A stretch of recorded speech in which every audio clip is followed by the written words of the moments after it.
প্রিয় শিক্ষার্থীরা, সহজ বাংলার আরও একটি ক্লাসে তোমাদেরকে স্বাগতম।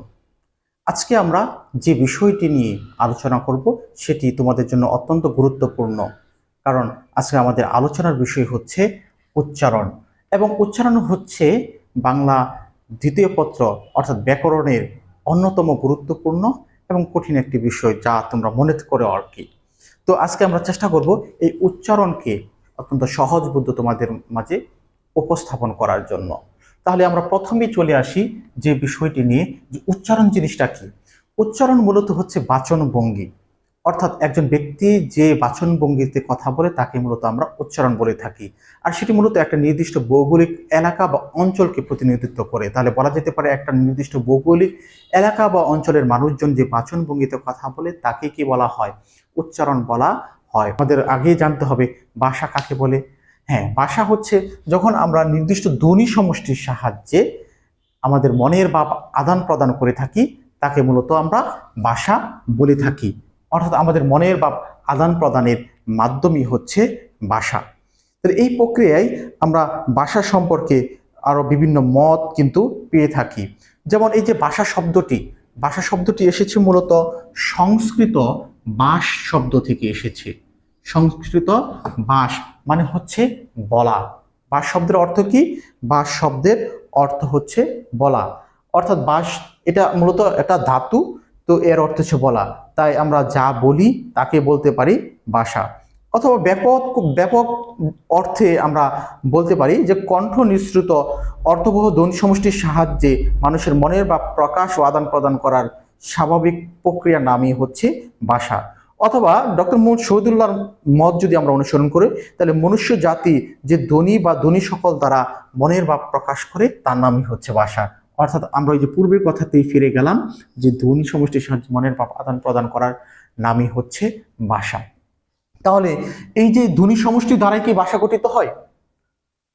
হ্যাঁ, অনেকে এটাও বলতে পারি, কারণ ভাষার সবচেয়ে ক্ষুদ্রতম উপাদানের নাম হচ্ছে ধ্বনি।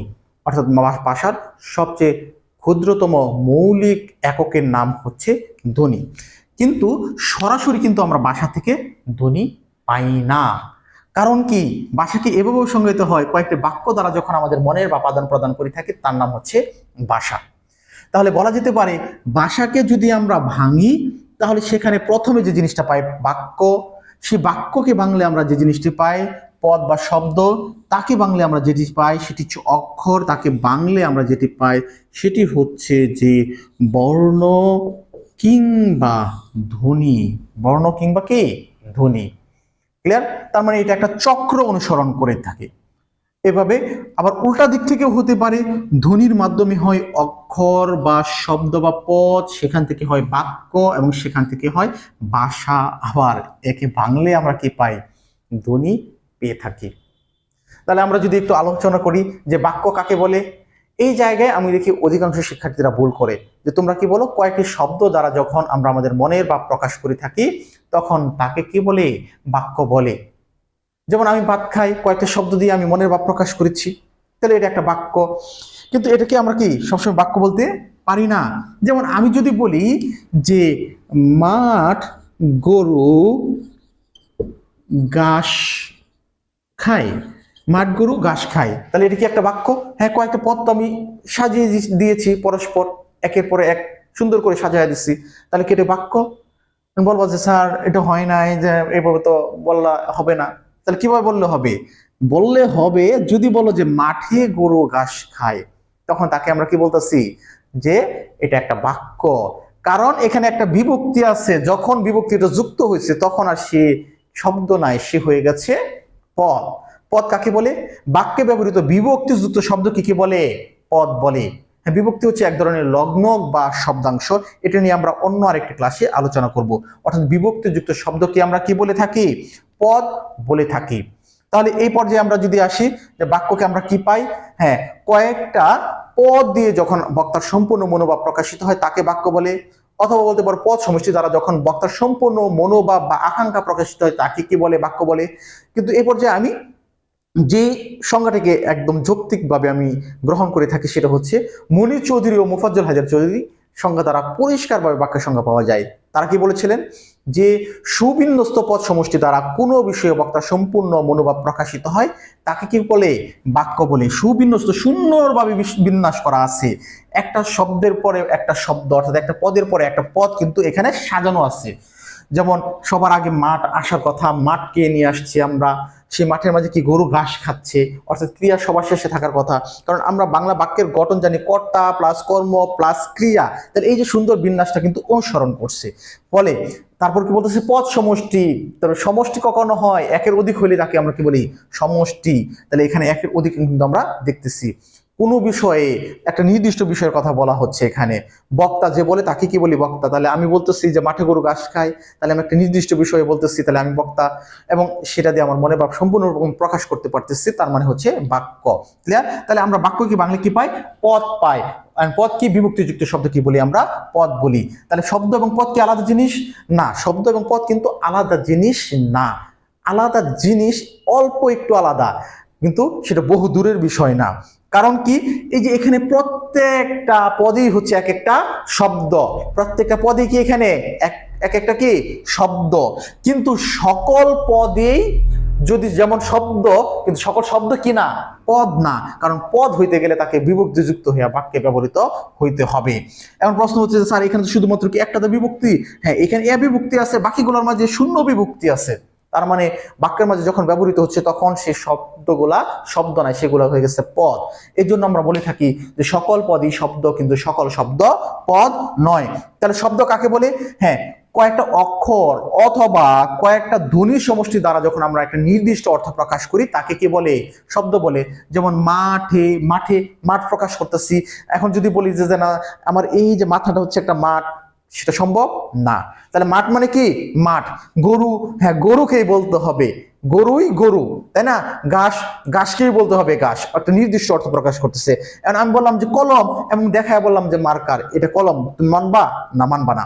তাহলে কলম, এই ধ্বনি সমষ্টি দিয়া কলমকে বোঝাচ্ছে। কিন্তু আমি যদি বলতাম মার্কার, মা আ র, তারপর কি ক আ র, এইটা দিয়ে কি বলতেছে? মার্কার। তাহলে মার্কারই কি? মার্কার বোঝাচ্ছে। তাহলে আমরা বলতে পারি যে কয়েকটা ধ্বনি সমষ্টির সাহায্যে যখন একটা নির্দিষ্ট অর্থ প্রকাশ করে তাকে কি বলে? শব্দ বলে। এখন শব্দকে বাংলা আমরা কি পাই? বলবো যে স্যার বর্ণ পাই না। বর্ণ না, আমরা কি পাই? অক্ষর পাই। এখন এই জায়গায় কিন্তু অনেকের সমস্যা, অনেকে অক্ষর এবং বর্ণকে কি গুলিয়ে ফেলে। অক্ষর এবং বর্ণ কখনো এক জিনিস না, এটা মাথায় রাখতে হবে। তাহলে অক্ষর কাকে বলে? এই যে দেখো, এক যুগে যে কয়টা ধ্বনি আমি বিনা বাধায় উচ্চারণ করতে পারি তার নামই হচ্ছে অক্ষর। যেমন মাঠের মাঝে মা এই পর্যন্ত একত্র উচ্চারিত হয়, ঠে সেই অংশটুকু কি আরেকটু উচ্চারিত হচ্ছে, গো রু ঘাস। এই যে ঘাস দেখো, এখানে মা আলাদা, ঠে আলাদা, গো আলাদা, রু আলাদা, কিন্তু ঘাস গ সারা স বাসে না, স সারা গ বাসে না, অর্থাৎ লাইলি মজনুর মতো এই অবস্থা। তাহলে এইটা মা একটা অক্ষর, ঠে একটা অক্ষর, গো একটা অক্ষর, রো একটা অক্ষর, ঘাস সেও একটা অক্ষর। তাহলে বলবো স্যার এখানে তো গ আ স কয়েকটা এখানে ধ্বনি আছে। হ্যাঁ, এই জন্য আমরা বলি যে যখন আমরা কি এক বা একাধিক ধ্বনি যদি বিনা বাধায় সর্বতম প্রয়াসে উচ্চারিত হয় তার নামই হচ্ছে অক্ষর। অক্ষর হচ্ছে দুই প্রকার। এই যে মা একত্রে একা উচ্চারিত হচ্ছে, তার মানে সে হচ্ছে মুক্তভাবে উচ্চারিত হচ্ছে, ফলে তাকে আমরা বলে থাকি মুক্তাক্ষর। কিন্তু ঘাস সে কিন্তু যুক্ত হয়ে উচ্চারিত হচ্ছে, এই জন্য তাকে আমরা বলে থাকি কি বলে থাকি? যুক্তাক্ষর বলে থাকি। অর্থাৎ যদি কেউ মুক্তভাবে উচ্চারিত হয় তাকে মুক্তাক্ষর, কেউ যদি যুক্তভাবে উচ্চারিত হয়, অর্থাৎ যাকে বাংলায় একাধিক কি আমরা এখানে কি বর্ণ পাই তার নাম হচ্ছে কি? যুক্তাক্ষর।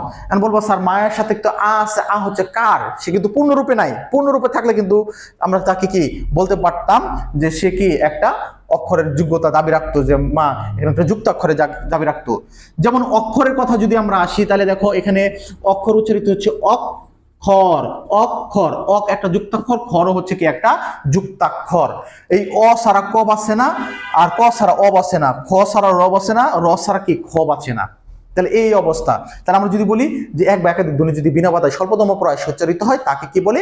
অক্ষর বলা হয়। আর এই অক্ষরকে বাংলা আমরা কি পাই? হ্যাঁ, বর্ণ পাই। মা, এখানে আমরা কি ম, অ, তারপর কি মর সাথে আ, ঠে ঠর সাথে এ, তাই না? এইভাবে আমরা কি প্রত্যেকটি কি পাচ্ছি? বর্ণ পাচ্ছি। কারণ বর্ণ কাকে বলে? হ্যাঁ, বর্ণ হচ্ছে আমি যা কিছু লিখলাম এখানে কি সবই কি বর্ণরূপে আছে। অর্থাৎ এই যে ভাষার মাঝে আমরা বলতেছি যে আমার মনে বা আদান প্রদান করতেছি, তাহলে অনেক বাক্য আসবে, বাক্যরে বাংলা আমরা সেখানে পদ বা শব্দ পাবো, শব্দরে বাংলা আমরা যা পাইবো আসি, সেটা হচ্ছে কি আমরা বর্ণ পাইতেছি। তাহলে বর্ণ কি, ধ্বনির লিখিত রূপ কি কি বলে? বর্ণ বলে। যেমন আমি লিখলাম ক, এটা একটা বর্ণ। আমি লিখলাম অ, এটা একটা কি বর্ণ। তাহলে ধ্বনি কাকে বলে? বাকযন্ত্রের সাহায্যে উচ্চারিত অর্থবোধক আওয়াজকে কি বলে? ধ্বনি বলে। অর্থাৎ বাকযন্ত্র দিয়ে আমি যত অর্থবোধক আওয়াজ সৃষ্টি করব তার নামে হচ্ছে কি ধ্বনি। আমি উচ্চারণ করলাম অ, সেটা হচ্ছে ধ্বনি, কিন্তু যে লিখে ফেলছে সে আর ধ্বনি না, সে কি হয়ে গেছে? বর্ণ। আমি বললাম ক, সেটা হচ্ছে কি একটা ধ্বনি, কিন্তু যেই লিখে ফেলাম সে হয়ে গেছে বর্ণ। তাহলে এই যে পুরা একটা চক্র কিন্তু এভাবে কি ঘূর্ণায়মান। অর্থাৎ ভাষাকে বাংলা বাক্য, তাকে বাংলা পদ বা শব্দ, তাকে বাংলা অক্ষর, তাকে বাংলা বর্ণ বা ধ্বনি, এবং তার মাধ্যমে আবার কি ভাষা হয়ে থাকে। বা উল্টাভাবেও কিন্তু বলা যায় ধ্বনির সাহায্যে কি হয়? অক্ষর, অক্ষরের সাহায্যে পদ, শব্দ বা পদ, তার সাহায্যে বাক্য, তার সাহায্যে ভাষা। এবং এই পুরা প্রক্রিয়াটাকে যে নিয়ন্ত্রণ করে তার নাম হচ্ছে ব্যাকরণ। এই ব্যাকরণ কাকে বলে? ব্যাকরণ। তারে আমরা কি বলে থাকি? ব্যাকরণ বা বিশেষভাবে বিশ্লিষ্টকরণ। কাকে বিশ্লিষ্ট করে থাকে? অবশ্যই অবশ্যই এখানে কি সে ভাষাকে বিশ্লিষ্ট করে থাকে। তাহলে এই ব্যাকরণের সংজ্ঞা যদি আমরা একটু দিতে চাই তাহলে কিভাবে বলবো?